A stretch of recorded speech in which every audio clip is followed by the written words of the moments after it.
What's up, guys? The NBA season is going crazy right now, and we are right in the middle of the NBA Cup. You can watch NBA Cup games every Tuesday and Friday. And guys, the games are crazy, and the intensity has raised because it means something. And you know what happens when things mean something? The boy partners up with the DraftKings Sportsbook to give all new customers a fantastic offer. Bet only $5 and get $200 in bonus bets instantly when you use my promo code DCTV. Every Tuesday and Friday, you can watch the NBA Cup. Yo, the courts are sick. The games are fantastic. New jerseys. So why not take part in it with the DraftKings Sportsbook? Hell, Lakers raised a banner for it. The NBA Cup matters, guys. And so does hanging and using the DraftKings Sportsbook, where the crown is yours. This whole Tom Aspinall, Jon Jones thing, for lack of a better word, is just weird. For me, it's just weird. Like, I don't get it. I don't understand it. I don't know why this is happening. Am I living in an alternate universe?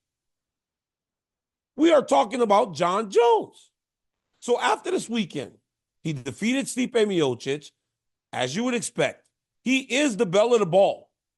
But as you would also expect, the moment the fight was over, all people wanted to talk about was Tom Aspinall, because that's all they talked about leading up to the fight. Joe Rogan steps into that octagon. He starts speaking to Jon Jones.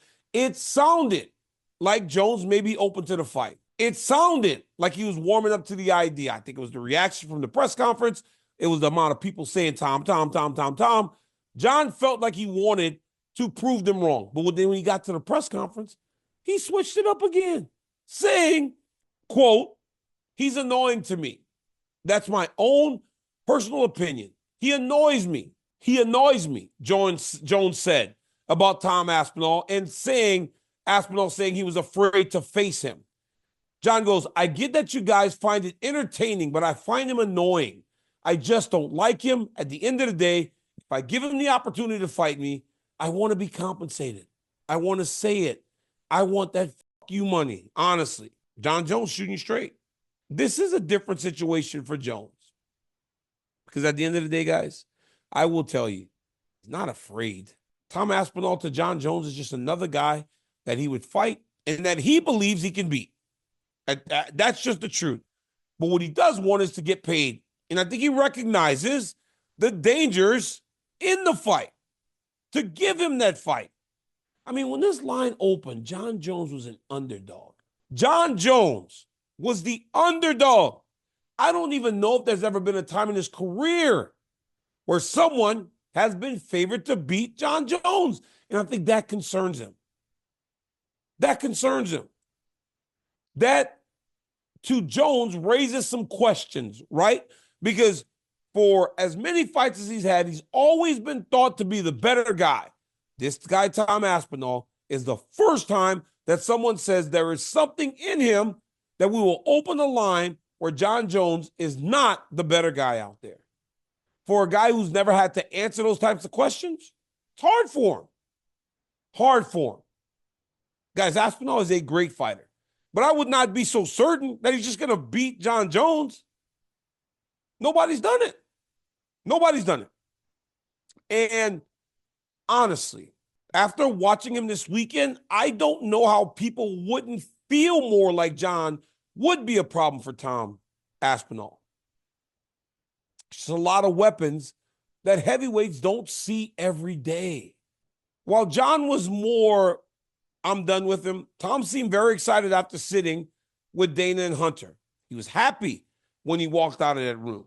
I don't know what they spoke about, but whatever they did, it gave Tom hope.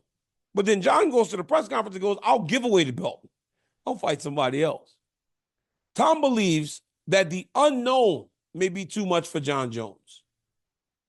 Jon Jones is a big-time studier of footage. But all the footage that Tom has is him beating people up. So he thinks that that advantage, that thing that Jon relies on so much is gone. It's gone. He thinks that is why Jon Jones is hesitant to fight him. Guys, I know that this sport moves fast.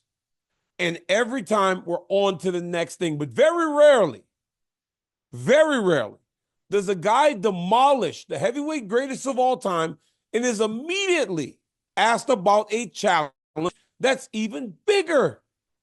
Even bigger. For as good as Jones looked Saturday, the main thing was, how does he do against Tom? I'm interested to see how this all plays out. I don't know what will come of this, but what I do know is, and what I do believe, guys, is that ultimately we will get this fight, and you'll see Tom Aspinall versus Jon Jones. I just don't know if the winner is going to be what you guys expect it to be. All right, now for my final thought. Last weekend, we said goodbye to one of the good ones. Stipe Miocic retired after getting beat by Jon Jones. He got beat bad, guys. It was not competitive. And he recognized right away that his time has come and his time is gone, and he retired. And he did it in a classy way, as you would expect from a classy guy like Stipe Miocic.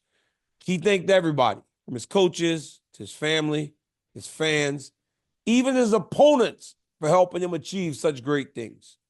You know, my greatest memory of Stipe will be sharing the octagon with him 3 times. He was one of the most fierce, toughest competitors I've ever had the opportunity to share an octagon with. This guy's going to leave an amazing legacy in mixed martial arts. And Stipe Miocic will be remembered forever, guys. Just really top-notch guy. I appreciate the success that we had together, the time spent in the octagon. Stipe is going to be missed, man.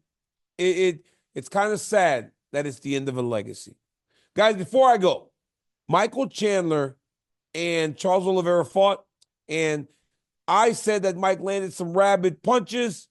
Guys, I kind of got to walk it back a little bit, right? And I think that's in part due to the rule. In that 1-inch strip down the back of the head that Mike was not punching that directly. But I will make a longer video to explain and kind of talk about what I said. It wasn't, you know, I have a big voice, and I have seen the reaction that people have given Michael Chandler, and I want to make sure that this man isn't thought to be a cheater. All right? I will make a video and talk about it more in depth with you guys. Guys, thank you so much for supporting 3 rounds. I love each and every one. Yeah, I think you guys are just the best. You guys are actually the best, and I appreciate the support always. Set those reminders every Wednesday. Unless we're on pay-per-view, a new episode of 3 rounds will be in your life. I appreciate, hey, we've been killing it so far, guys. Thank you so much.